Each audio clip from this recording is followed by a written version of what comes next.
There is a version of the Vietnam War that most people carry around without knowing it came from somewhere specific. It arrived through documentaries and memorials and carefully worded histories, and it settled into the national memory as something tragic but comprehensible. A war that was misunderstood, a conflict where good intentions collided with impossible terrain and guerrilla tactics, and the stubborn resistance of a people who had been fighting foreign occupiers for centuries. That version has some truth in it, but it also has a function, and the function is to make the war feel like a problem of perception rather than a problem of design. The distinction matters more than most accounts ever allow. The soldiers who served in Vietnam were not failed by misunderstanding. They were processed through a system that had decided, at levels far above their rank, that the appearance of progress was more important than progress itself. They were sent into a war that had already been quietly redefined in the years before their boots touched the ground, from a mission with a clear objective into an exercise in demonstration. The demonstration was not for the Vietnamese. It was for the Soviet Union, for China, for Western Europe, for a domestic audience that was being asked to accept casualties in exchange for a geopolitical argument that could never be spoken plainly.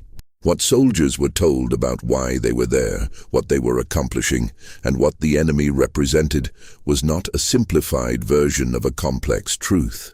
It was a construction built to sustain participation in something that had no mechanism for success. This is not a retrospective grievance. It is a description of institutional behavior that was documented in real time, suppressed in real time, and only partially acknowledged decades later. The gap between what commanders reported and what soldiers experienced was not a communication failure. It was a policy, and the men who lived inside that gap were expected to fill it with their own explanations, their own rationalizations, their own silence. Most of them did. The ones who didn't were managed. The first thing the military worked very hard to keep quiet was the fundamental nature of the enemy they were fighting. Soldiers arriving in Vietnam in the mid-1960s were briefed on the Viet Cong as an organization, a structure, a hierarchy that could theoretically be dismantled. The briefings implied that the enemy was a network with a center, and that finding and destroying enough of that network would produce collapse. What those briefings did not convey, and what became apparent very quickly to anyone who spent time in the villages and the paddies, was that the Viet Cong was not primarily a military organization. It was a political reality. In many areas of the South Vietnamese countryside, the National Liberation Front had been doing the work of governance for years before American soldiers arrived. They had set up dispute resolution systems, they had collected taxes, they had built schools. They had administered justice, however imperfect, in places where the Saigon government had provided nothing but occasional extortion and conscription. Killing fighters did not dismantle this. It sometimes deepened it.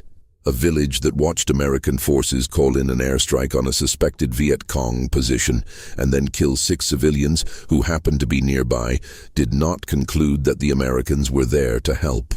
It concluded something else entirely. And that conclusion made the NLF's recruitment argument for them. Soldiers understood this quickly. Enlisted men with 3 months of in-country experience had a clearer picture of the political terrain than the strategy documents flowing between Saigon and Washington. But what they understood could not be reported. There was no form for it. There was no metric that captured whether the village you had just swept felt more or less inclined toward the government you were supposedly defending. The metrics that existed were about killing, and so killing was what got measured, and measured killing became the thing that mattered institutionally, regardless of whether it was producing any of the effects it was supposed to produce. The body count system was one of the most consequential lies of the entire war, and it was not a lie that soldiers invented. It was handed to them from above. The logic was straightforward enough on paper. Since territorial gains and losses were difficult to quantify in a war without clear front lines, the military decided to measure success through attrition.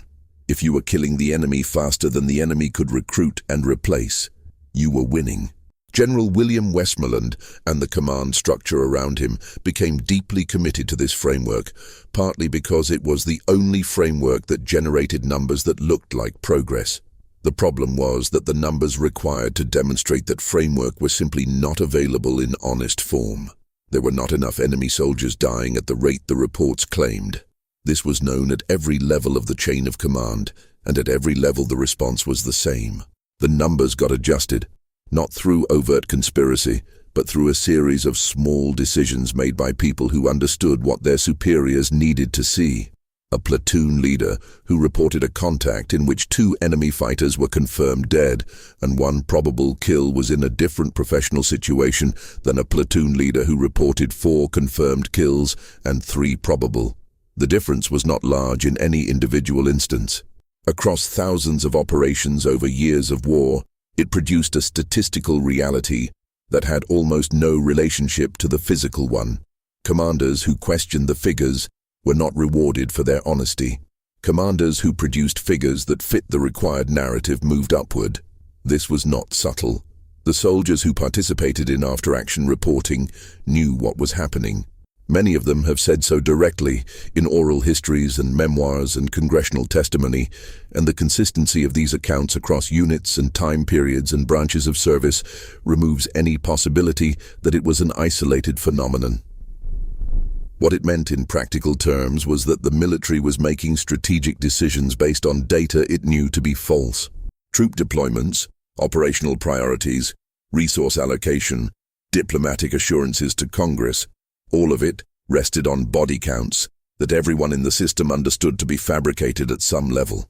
The soldiers doing the actual fighting were asked to both generate the false data and operate within the strategic reality it created, which meant they were being asked to execute plans that their own field experience told them were disconnected from actual conditions. The disorientation this produced was not incidental, it was structural. You could not reconcile what you were experiencing with what you were being told about what you were experiencing, and you could not say so without consequences. The second thing that was systematically hidden was the condition of the South Vietnamese Army, which went by the acronym ARVN, and which represented, in theory, the indigenous force that American soldiers were there to train and support until it could stand on its own. The official position on ARVN, maintained consistently from the early advisory period through the late stages of the war, was that it was improving. Assessments forwarded from advisors in the field to higher command regularly described progress in training, leadership development, and combat effectiveness. These assessments were, almost across the board, dramatically more optimistic than the observations that advisors recorded in their personal correspondence, their private conversations, and the candid accounts they gave after leaving their positions. The problems with ARVN were not tactical. They were political and structural in ways that could not be fixed by American training programs because they were products of the South Vietnamese government itself.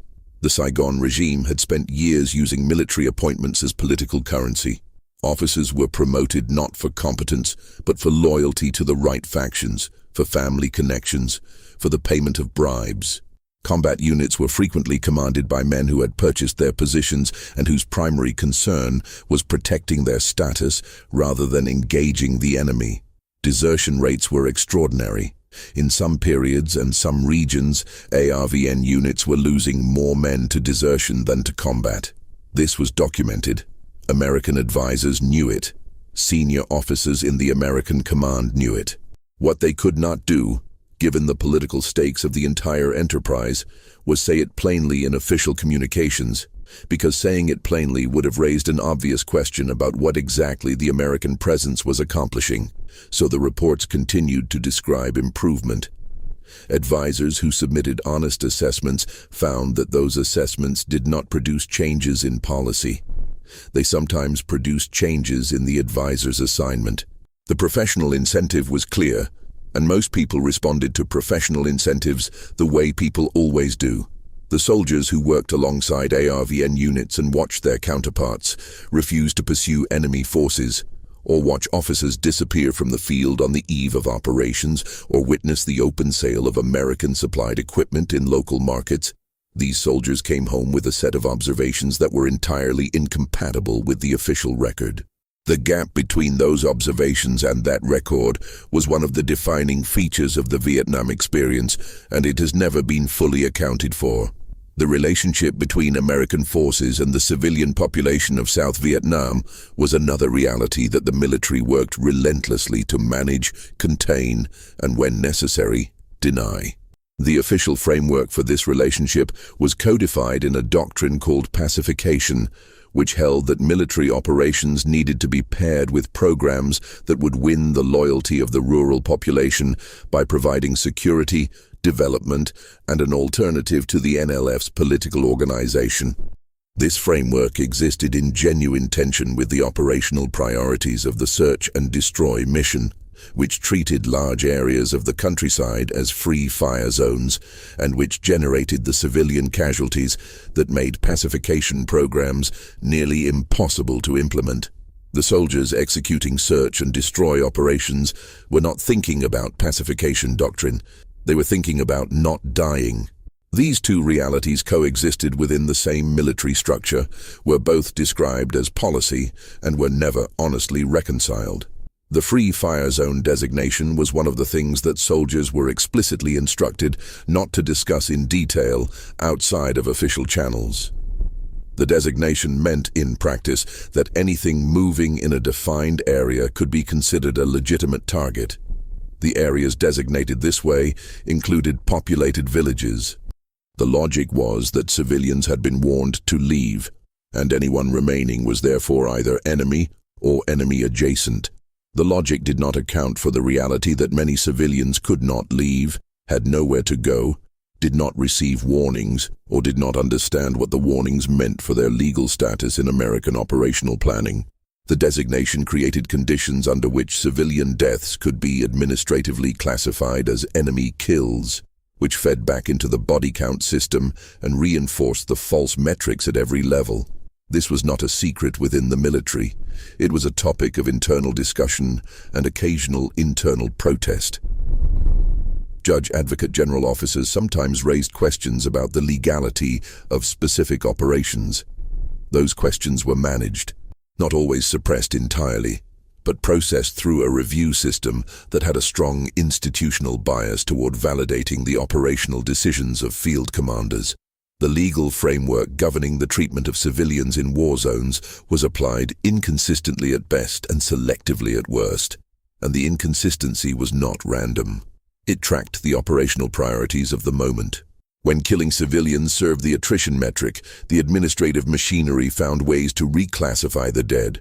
When killing civilians produced political problems, the machinery found ways to investigate slowly, conclude ambiguously, and punish minimally. My Lai is the case that broke through the management system, and it broke through only because a soldier decided to write letters and because a journalist decided to publish them years after the event. What happened at My Lai in March of 1968 was not unique. That statement is not rhetorical. It is supported by the testimony of soldiers who served in the same area, by the investigation that followed the public exposure of the massacre, and by the documentary record that has been assembled over decades of research.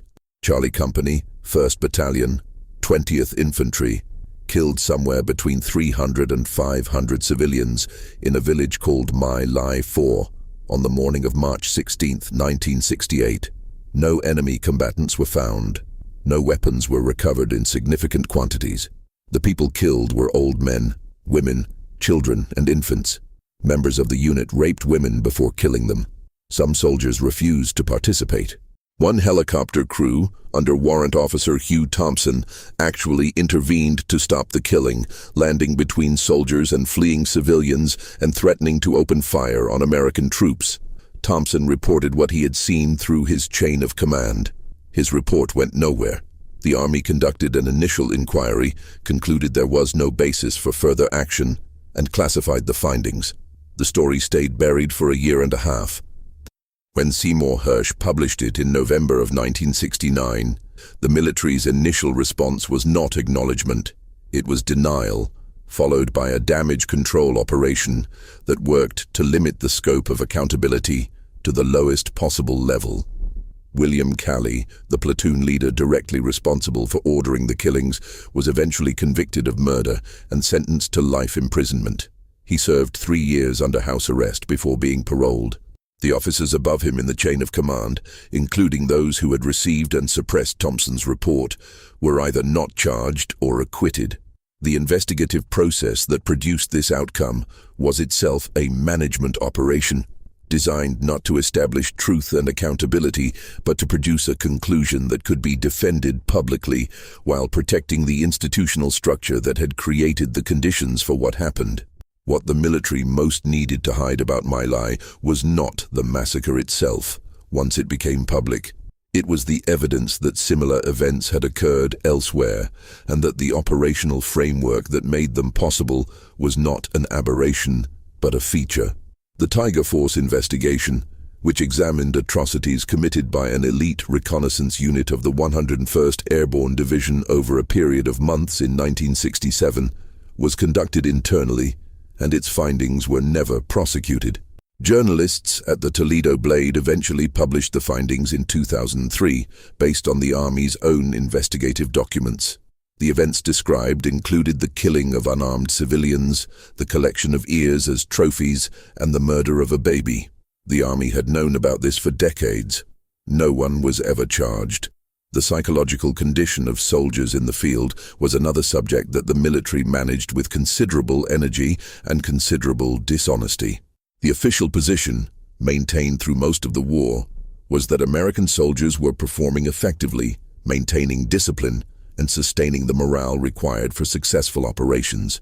The reality, which accumulated in medical records, unit reports, and the testimony of veterans, was that the psychological deterioration of American forces in Vietnam became severe, particularly in the later years of the war, and that this deterioration was documented internally in ways that never found their way into public communications. Drug use in Vietnam is sometimes discussed as though it were a countercultural phenomenon imported from the civilian world. This is not accurate as a description of what actually happened. Drug use in Vietnam was substantially a response to combat conditions, to the specific psychological demands of a war without clear front lines or comprehensible objectives, and to the availability of substances that were far more potent than what most soldiers had encountered at home. Heroin in particular became widely available in Vietnam in the early 1970s, sold openly near American bases, and its use spread through units that were simultaneously experiencing the collapse of discipline and purpose that accompanied the public turn against the war. The military knew this. Surveys and internal assessments documented it.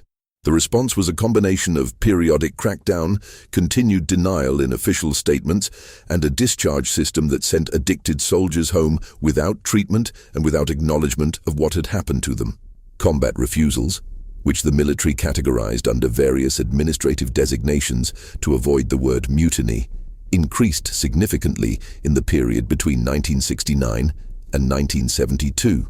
Units sometimes refused orders to conduct operations they considered suicidal or pointless. In some cases, this was dealt with through negotiation, with officers finding ways to modify orders or reframe missions to achieve technical compliance. In others, it resulted in disciplinary action against individual soldiers. What it represented was a breakdown in the fundamental relationship between the institution and the people it was asking to die for objectives that had become impossible to articulate.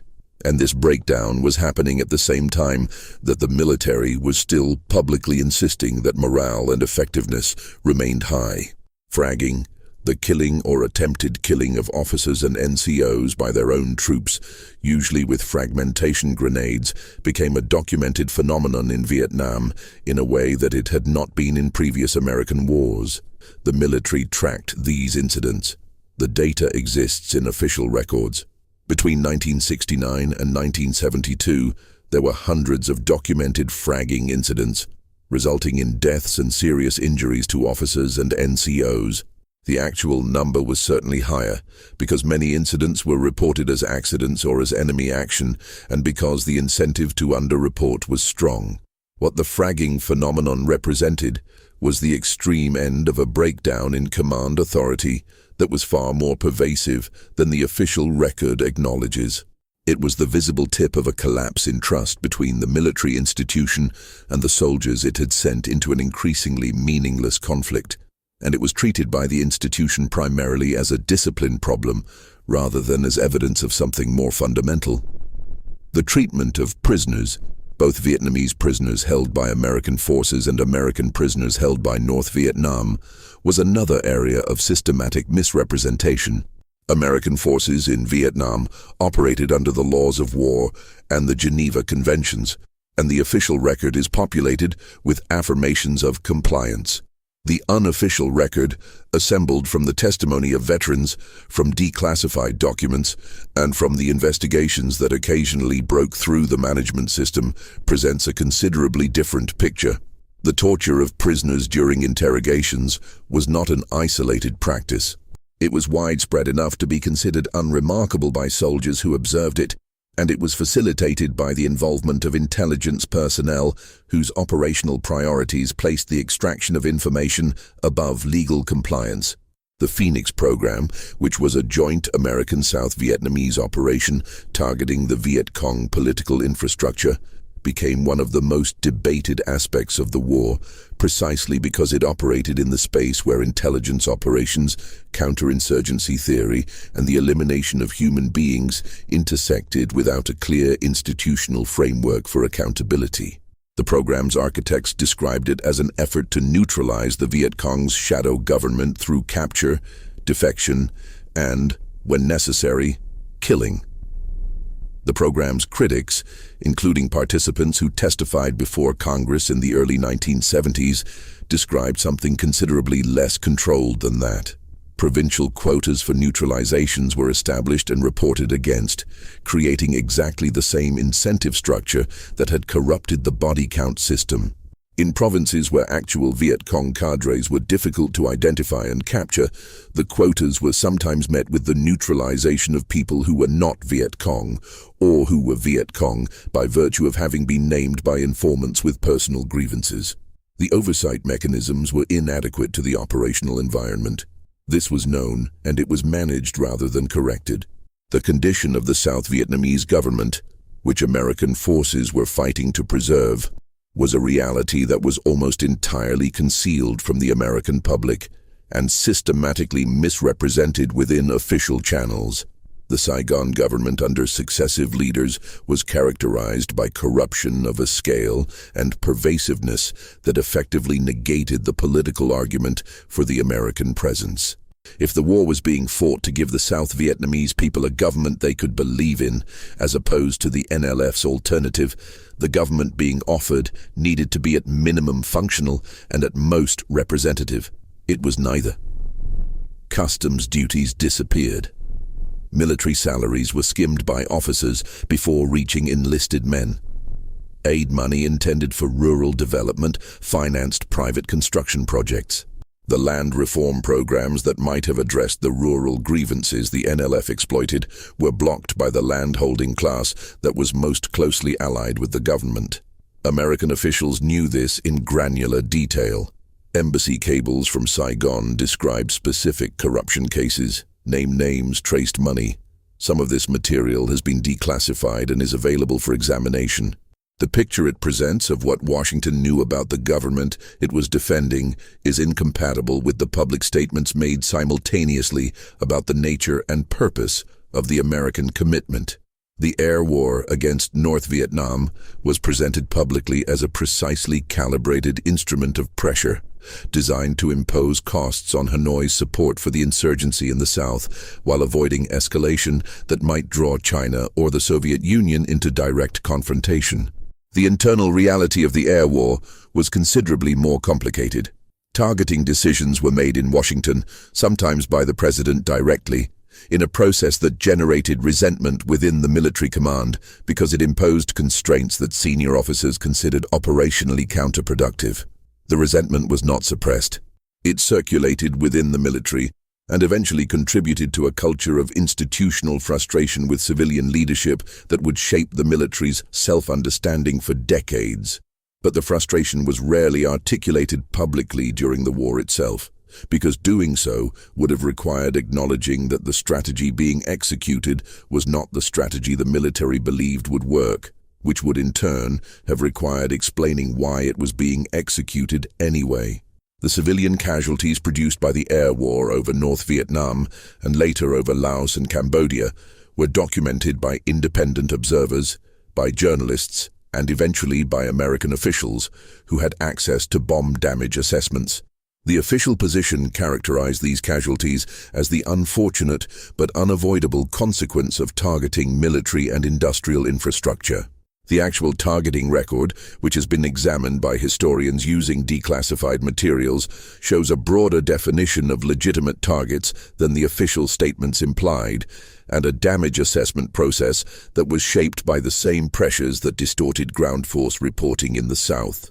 The bombing of Laos represents perhaps the most thoroughly hidden aspect of the entire war.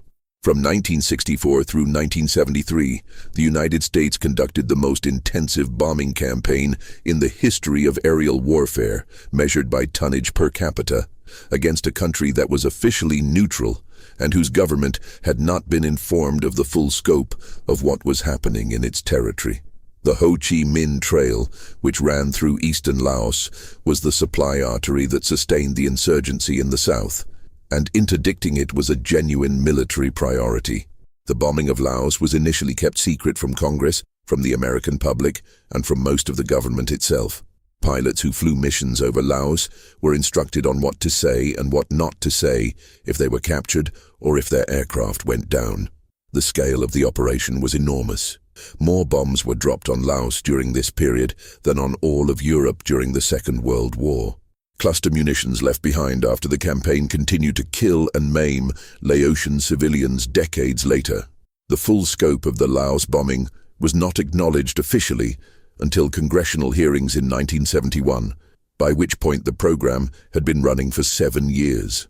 The bombing of Cambodia, which began in 1969 under President Nixon and National Security Advisor Henry Kissinger, was conducted under a classification system specifically designed to prevent Congress and the public from knowing it was happening. The operation was called Menu, and its component missions were named after courses: breakfast, lunch, snack, dessert, dinner. The falsification of records was built into the operational procedure from the beginning. Aircraft flew out on officially recorded missions to South Vietnam and then diverted to Cambodian targets. Bomb damage was assessed and reported through a separate classified channel that bypassed the standard reporting system. The pilots and crews knew what they were doing. The commanders who authorized the missions knew. The false reports were signed by officers who understood that the reports were false. This was not an improvised deception. It was a systematic, institutionally sanctioned falsification of military records on behalf of a political decision that could not survive public scrutiny.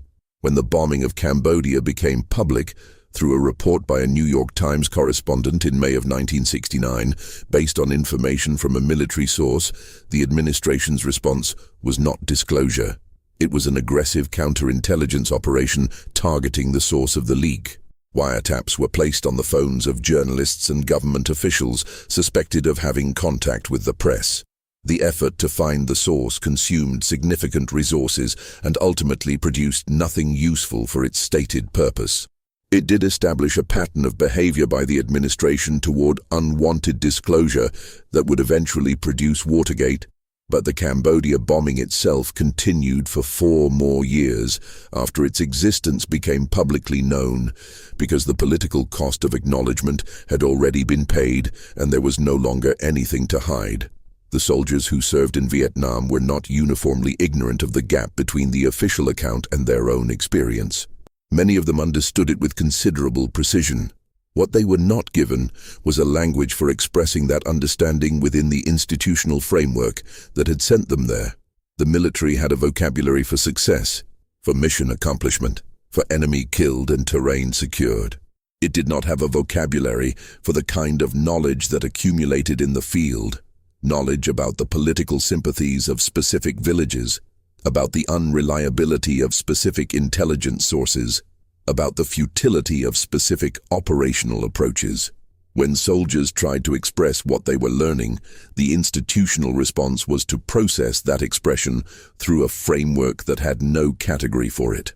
The one-year tour rotation policy, which was implemented partly to spread the political burden of casualties across a broader population and partly to address the morale problems of extended deployments, had a profound effect on institutional knowledge that was never honestly assessed.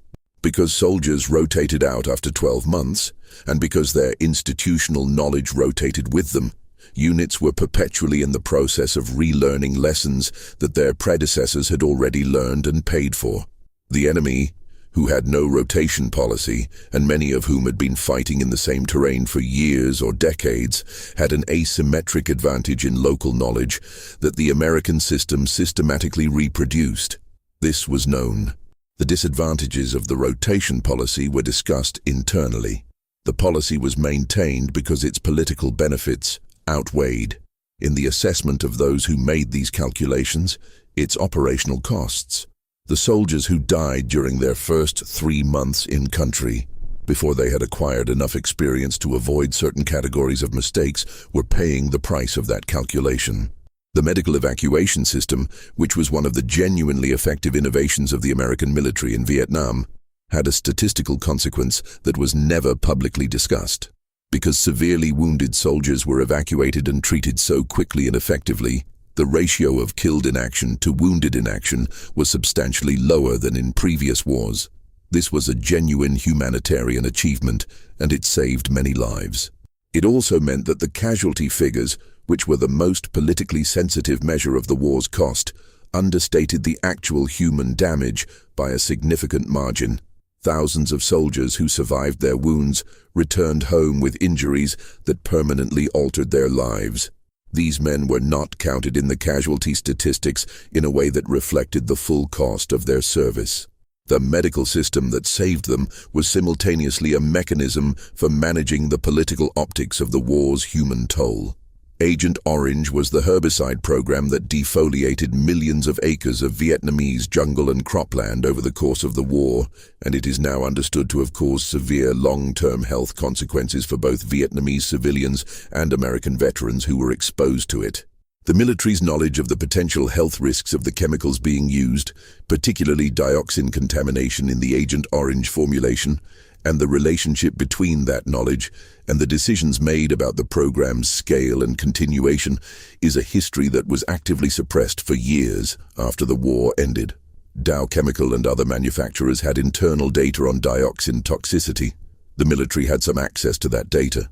Decisions about protective equipment for soldiers handling and applying the herbicides were made in an institutional environment where the operational benefit of the defoliation program was the primary consideration and the long-term health consequences were not. Veterans who returned home and developed cancers and other conditions associated with dioxin exposure spent years fighting the Veterans Administration for acknowledgement that their conditions were service-related. The acknowledgement came, eventually, but slowly and incompletely, and the process of achieving it required veterans to overcome institutional resistance that had a clear interest in not acknowledging the problem. The intelligence failures of the war were profound, and they were not primarily failures of collection. American intelligence services collected an enormous volume of information about North Vietnamese capabilities, Viet Cong organization, and the political situation in the South. The failures were failures of analysis, specifically failures to produce analyses that challenged the strategic assumptions of the policymakers who were consuming the intelligence.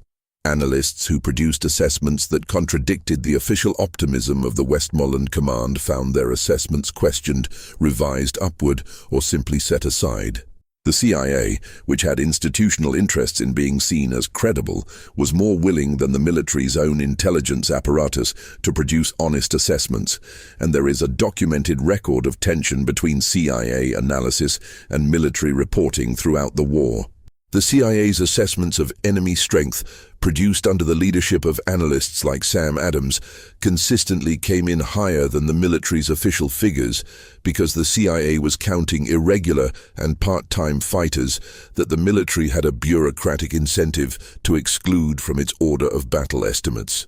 The dispute over enemy order of battle figures came to a head in a conference in Saigon in 1967. where CIA analysts and military intelligence officers debated whether to include irregular forces in the official estimate. The military's position was that including them would produce a number that would be politically unacceptable, because it would undermine the narrative of progress that the body count was supposed to support. The CIA pushed back. The dispute went unresolved in any honest sense. A compromise figure was eventually used, not because it was the best available estimate, but because it was politically manageable.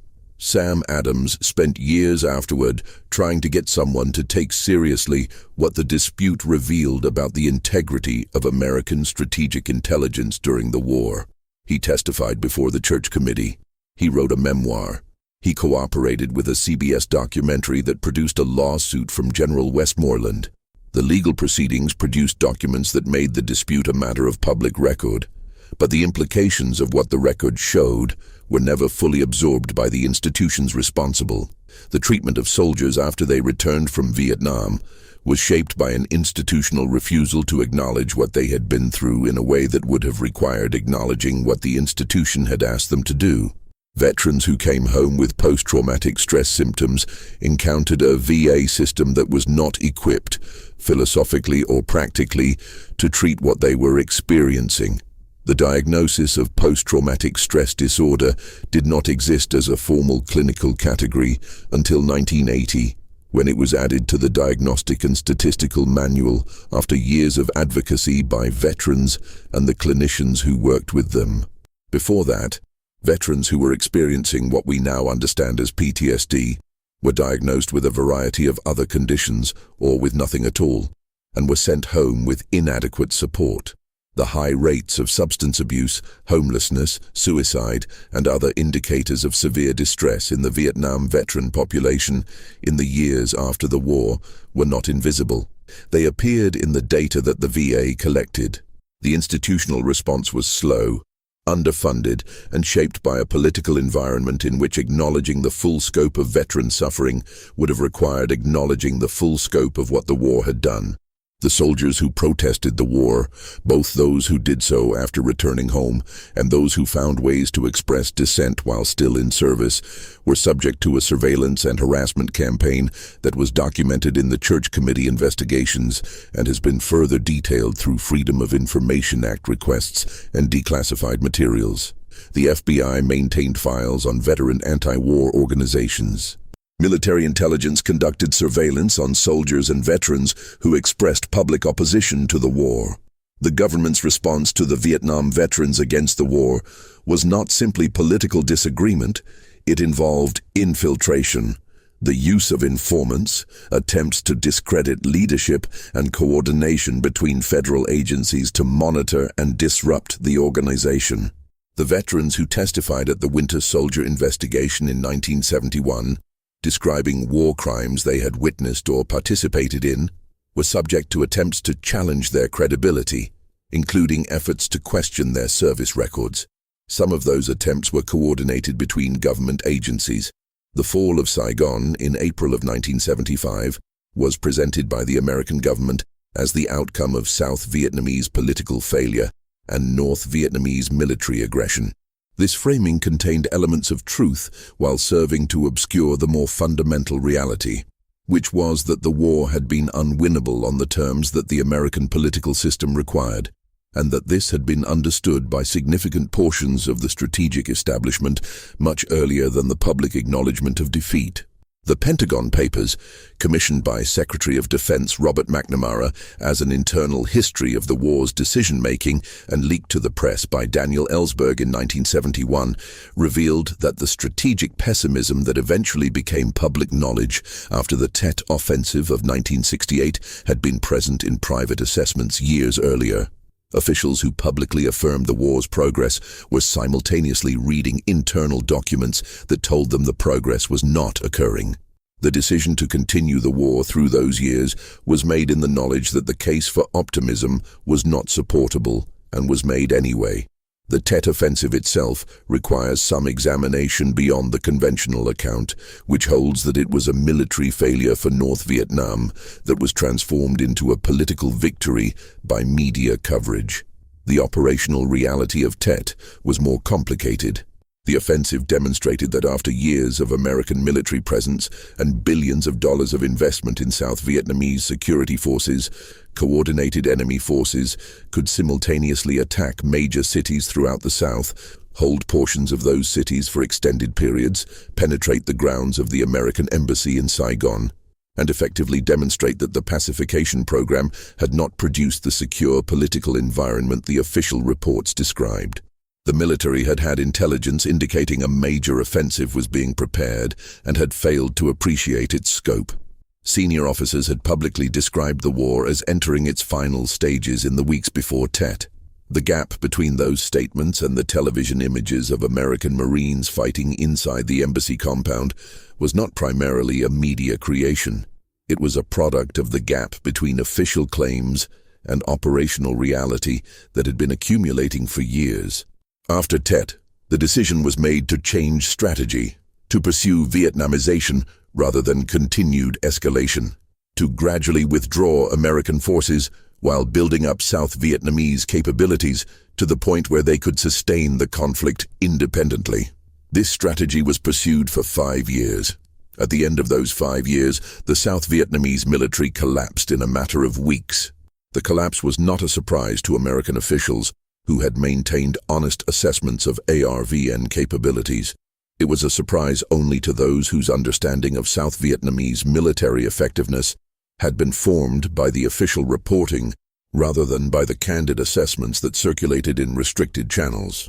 The soldiers who served in the final years of the war between 1969 and 1973 served in an institution that was simultaneously withdrawing from the conflict and expected to maintain operational effectiveness. The combination produced conditions that were worse in some respects than the earlier years of maximum commitment. Unit cohesion deteriorated as experienced personnel were withdrawn faster than replacements could be integrated. The sense that the war was ending made the willingness to accept casualties for specific objectives harder to sustain. Leaders at every level were managing a force that knew it was leaving, and the knowledge of departure undermined the logic of sacrifice in a way that could not be addressed through conventional military leadership. The Vietnamese civilians caught in the final years of the conflict experienced a particular kind of abandonment that was systematically denied in American policy statements. The promise implicit in the American presence that commitment to a political outcome justified the disruption and destruction of civilian life was withdrawn gradually and without honest acknowledgement. The rural population that had been displaced by years of combat operations had lived in refugee camps or in resettlement villages that were supposed to be stages in a process of development and security, found themselves in 1972 and 1973 as the residue of a commitment that was being quietly set aside. The Paris Peace Accords of January 1973, which ended direct American military involvement, were presented publicly as having achieved peace with honor. The people most directly affected by whatever happened next were not party to that description. The prisoners of war held in North Vietnam throughout the conflict were used by both governments in ways that were not primarily about their welfare. The North Vietnamese used American prisoners as political leverage, both in negotiations and in propaganda operations that sometimes involved coerced statements by prisoners. The American government used the POW issue as a political and diplomatic tool while simultaneously being less than fully transparent about what was known regarding specific individuals. The families of prisoners and those missing in action were managed by a bureaucracy that had structural incentives to minimize uncertainty rather than pursue it, and who sometimes received information that was shaped by those incentives rather than by the actual state of knowledge. The legacy of Agent Orange in Vietnam is a specific example of a broader pattern in which the long-term consequences of American military operations were externalized onto populations that had no institutional recourse. The dioxin contamination of specific areas, particularly around former American air bases where Agent Orange was mixed and stored, has been documented by epidemiological studies and has been associated with elevated rates of certain cancers and birth defects in Vietnamese communities. The diplomatic and legal resolution of American responsibility for this contamination has been slow and contested for decades, shaped by the same institutional reluctance that characterized the treatment of American veterans' Agent Orange claims.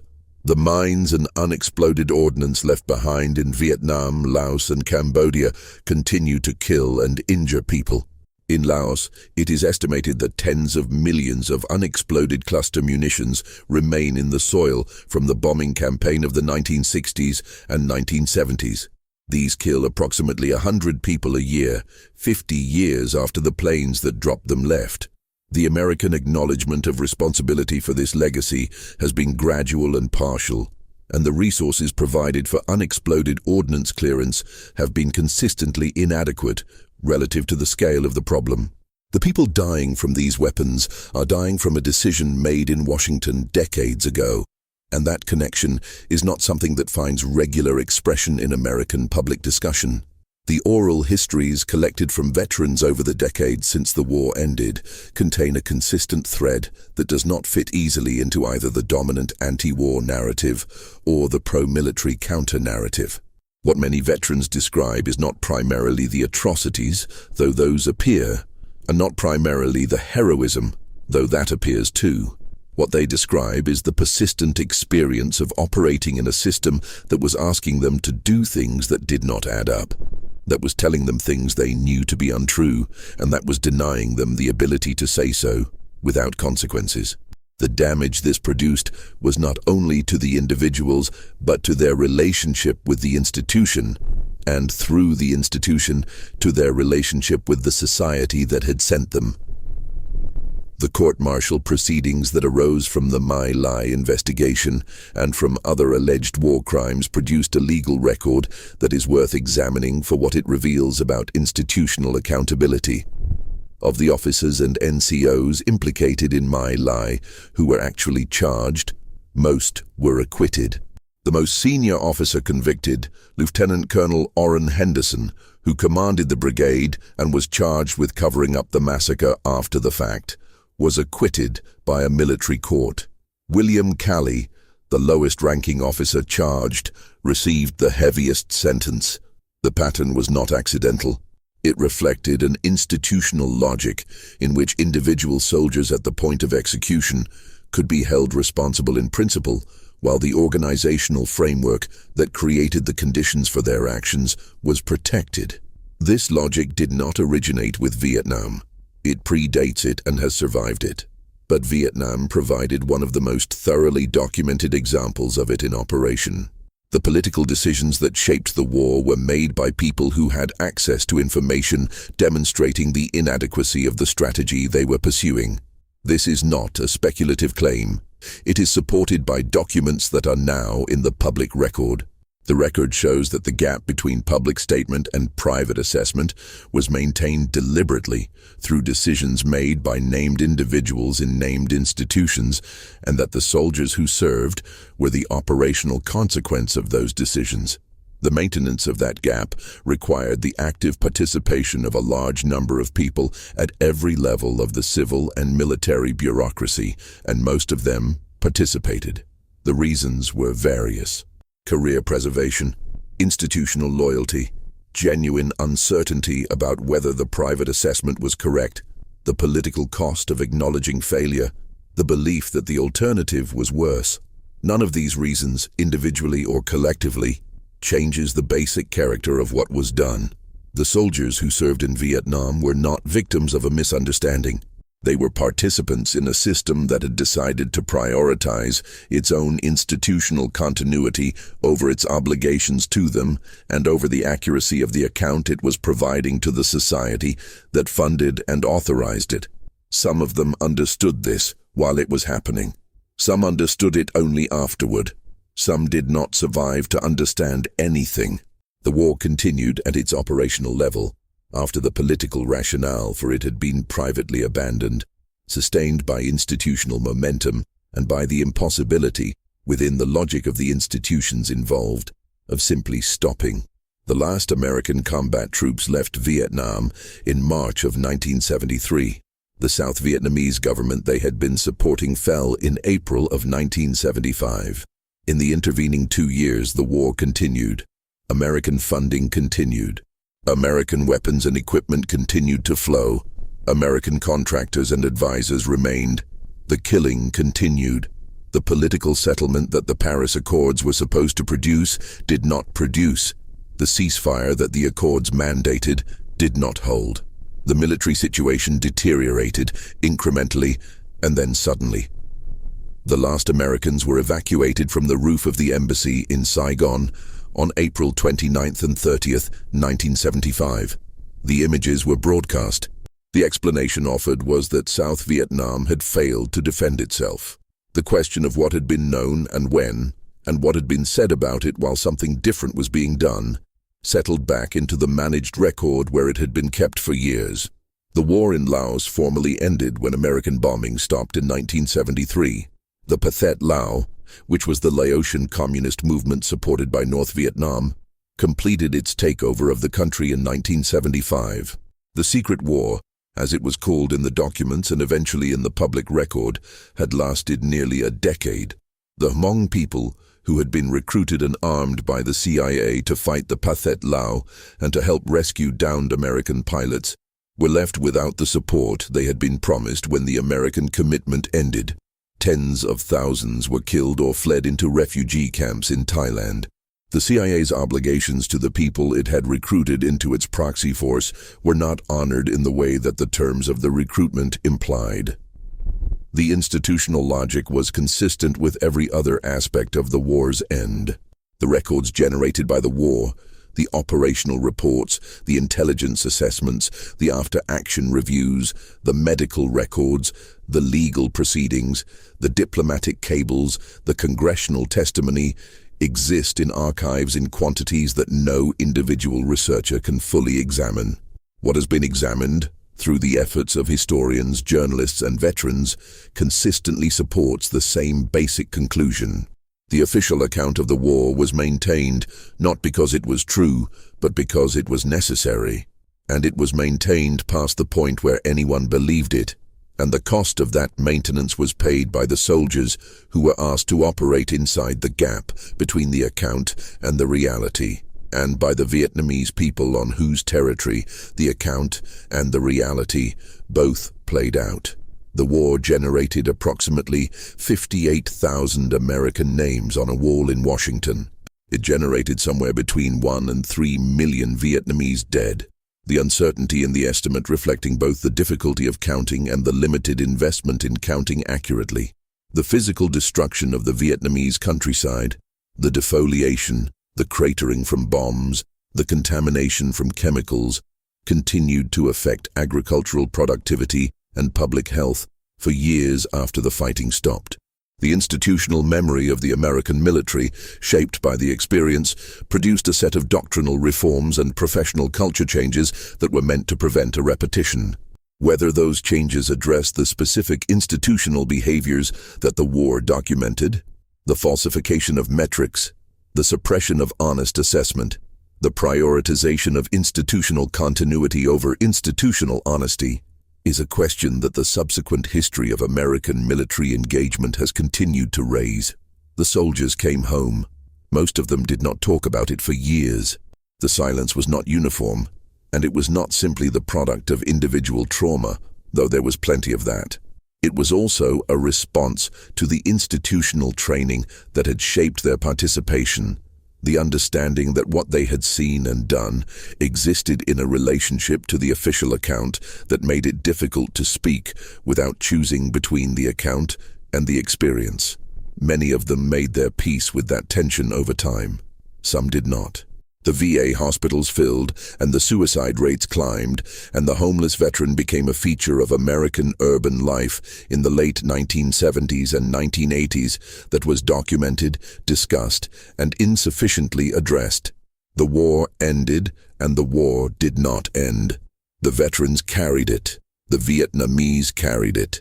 The Hmong carried it in refugee camps and in the Laotian highlands, and eventually in American cities, where they settled as refugees from the consequences of an American commitment that had expired. The unexploded ordnance carried it in the soil of 3 countries. The dioxin carried it in the bodies of people who had never been briefed, had never been given a form to sign, had never been told what they were accepting when the planes flew over. The military asked soldiers to hide what they had seen. Many of them did. Some hid it from their families and their neighbors, and eventually from themselves. The institutional machinery that had asked them to hide it moved on to other operations, other metrics, other gaps between account and reality that required management. The war had demonstrated what institutions do when they cannot afford the truth. It continued past its purpose because continuing was easier than the alternative. The last shots were fired. The last planes took off. The files were classified, and the classifications were maintained, and the official history was written, and the real history accumulated in the accounts of the people who had been there, most of whom no one asked, and most of whom, even when asked, found that there was no language available that fit what they were trying to say inside a framework that had already decided what the war had meant. The names on the wall are accurate. The count of the dead is what it is. The war lasted from the first American advisors killed in 1959 to the fall of Saigon in 1975, 16 years, depending on how you count and what you decide to count, and by the time it was over, the thing it had been fought for had already been lost by the people who were supposed to know what that thing was, and the fighting had continued anyway, because it had already started, and stopping is harder than starting, and the institution had its momentum, and the metrics continued to be generated, and the reports continued to be filed, and the gap continued to be managed, and the soldiers continued to be sent until they weren't.